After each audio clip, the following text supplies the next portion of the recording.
Nicely done by Robin Rowe. We're going to really, I feel almost a little guilty changing the vibe here. So bear with me, okay? But in all seriousness,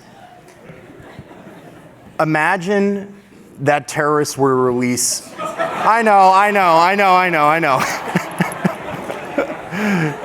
Right. It's like, I didn't choose the order, but phenomenal.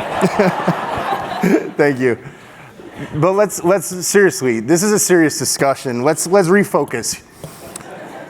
Imagine actually that terrorists were to attack us in this room. Seriously, 21st century threat.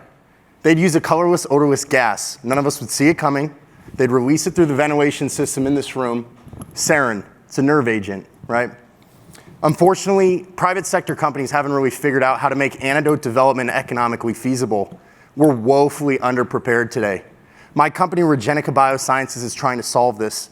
We have a lead compound, an antidote that targets sarin. But more importantly than our first drug is our process. I went to law school at UCLA. We figured out a regulatory strategy, a way to continuously, cheaply, effectively bring antidotes to the world.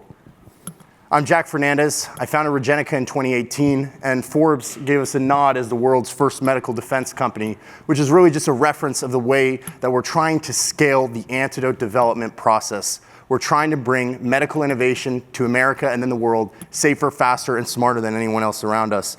And our first antidote was actually designed by a Nobel laureate chemist and an award-winning scientific team that spans from the Battelle Institute in Ohio to the Institute of Occupational Health in Croatia.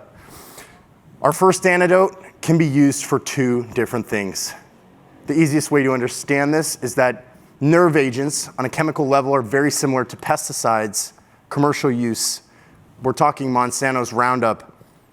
We can use our antidote. We've published data. We're the only company in the world with published peer-reviewed studies that show 100% perfect protection and survival in non-human primates that were exposed to sarin and also to pyroxone, which is essentially a commercial use pesticide.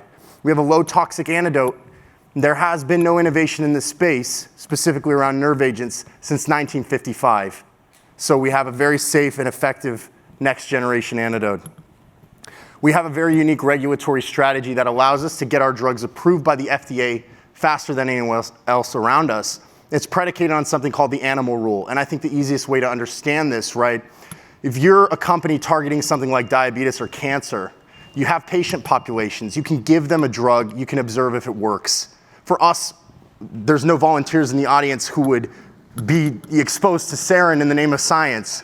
And that's medically unethical. We would never do that. So instead, the FDA encourages us to use our robust animal data in order to support the efficacy of our compound. And we've already published data. The FDA loves it. It lets us cut multiple years, 90% of the time cost, and actually the risk of getting a drug approved is in phase 2 and 3, which is the efficacy studies. We do animal studies in lieu of this, and we're able to do it much quicker than anyone else around us. We get a voucher, congressionally authorized, worth $100 to $300 million immediately upon approval of our drug. Please come up at the table and ask me about this. Very fascinating, very niche, very unique. We've already gotten $4 million, or we've received rather, from the Defense Threat Reduction Agency, fully non-diluted company.